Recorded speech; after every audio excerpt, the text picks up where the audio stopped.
नमस्कार। आज के हमारे अध्ययन का विषय है कारक प्रकरण। कारक किसे कहते हैं? क्रियान्वयित्वम कारकत्वम अथवा क्रियाजनकत्वम कारकत्वम। क्रिया से जिसका सीधा संबंध हो वही कारक है। जैसे राम है फलम खादति, यहाँ पर खादति क्रिया के साथ राम और फल दोनों का सीधा संबंध है, इसलिए दोनों कारक हैं। कारक कितने हैं? महामुनि पाणिनि के मतानुसार 6 प्रकार के कारक होते हैं।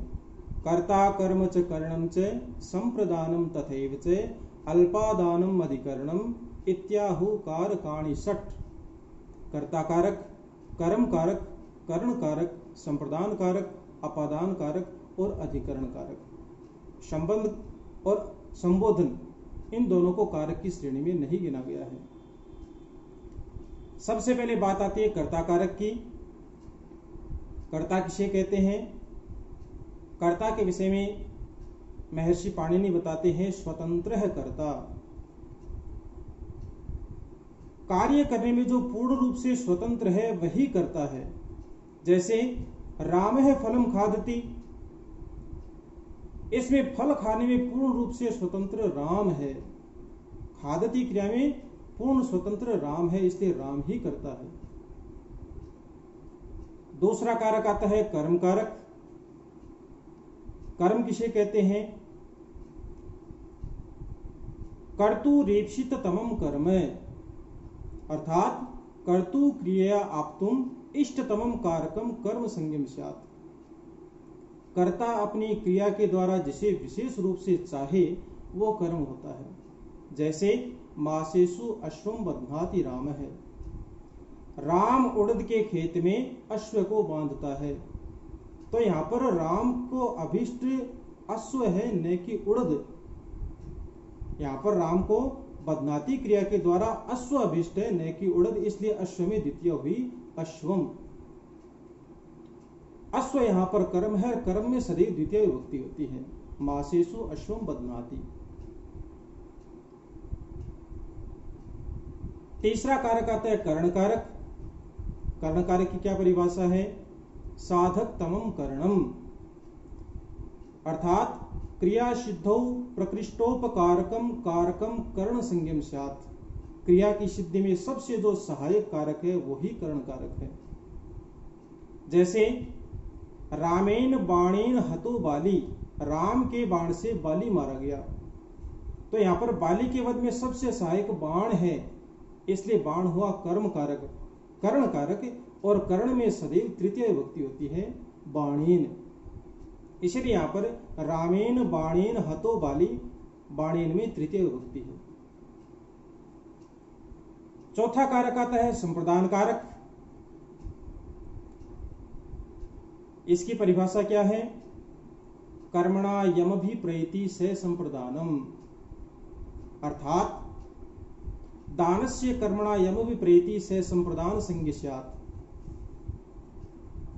कर्ता को अपने कर्म द्वारा जो अभिष्ट होता है, कर्ता को अपने दान रूपी कर्म के द्वारा जो अभिष्ट है वो संप्रदान होता है।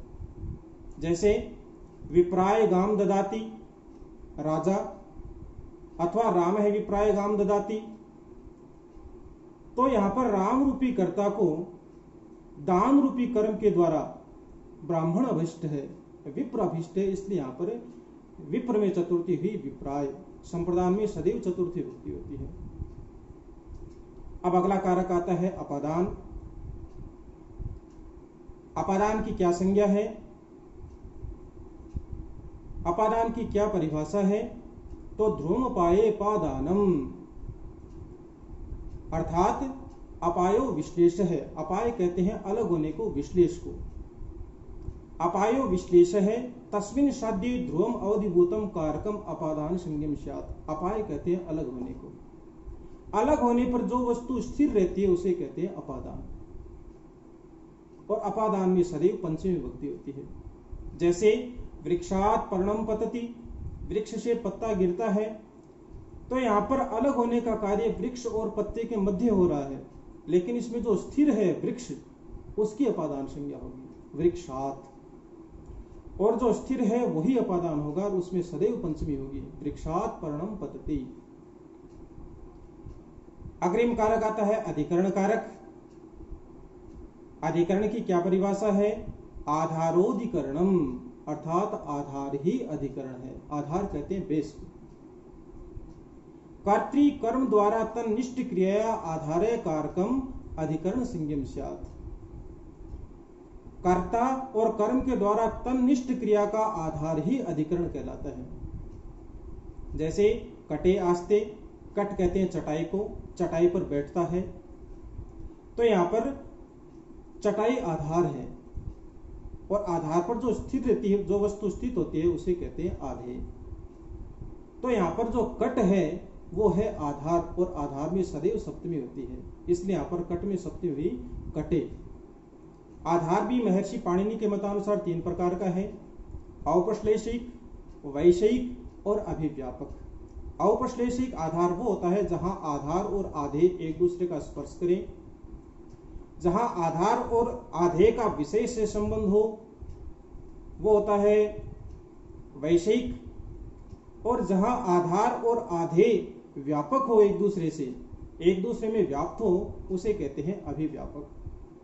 तो सबसे पहले आता है औपश्लेषिक, जहां आधार और आधेय का सीधा संपर्क हो, सीधा स्पर्श होता हो। जैसे राम है कटे आस्ते, राम चटाई पर बैठता है। तो यहां पर आधार और आधेय का चटाई और राम का सीधा स्पर्श होता है, इसलिए यह है औपश्लेषिक आधार। दूसरा आधार आता है वैषयिक, विशेष संबंधित। जैसे मोक्ष इच्छा अस्ति, यहां पर जो मोक्ष रूपी आधार है वो विषय है एक प्रकार का। रामस्य मोक्ष इच्छा अस्ति, तो यहां पर मोक्ष रूपी जो आधार है वो एक प्रकार का विषय है। तो यहां पर आधार और आधेय वैषयिक है। ये हुआ वैषयिक आधार। तीसरा है अभिव्यापक, जहां पर आधार व्यापक होता है। जैसे मोक्ष इच्छा अस्ति, मोक्ष में इच्छा है, तो मोक्ष एक विषय है। तो इस प्रकार से कुल मिलाकर के 3 प्रकार के आधार हुए। अब समस्त कारकों को छोड़ करके जो कुछ शेष रहता है, कारक और प्रातिपदिक को छोड़ करके जो भी शेष रहता है वो कहलाता है संबंध। जैसे संबंध की परिभाषा महर्षि पाणिनि ने दी है, कारक प्रातिपदिकार्थ व्यतिरिक्त है, स्व स्वामी भावादि संबंध है, शेष है। संबंध को महाकवि पाणिनि ने शेष बताया है। कारक और प्रातिपदिकार्थ को छोड़ करके, प्रातिपदिक को छोड़ करके जो कुछ भी शेष बचता है वो सारा का सारा संबंध है। जैसे राज्ञ है, पुरुष है, राजा का पुरुष, यहाँ पर राजा और पुरुष में स्व स्वामी भावादि संबंध है। इसी प्रकार माता पुत्र संबंध, पिता पुत्र संबंध, पति पत्नी संबंध, ये जितने भी संबंध है वे सारे के सारे शेष के अंतर्गत आते हैं।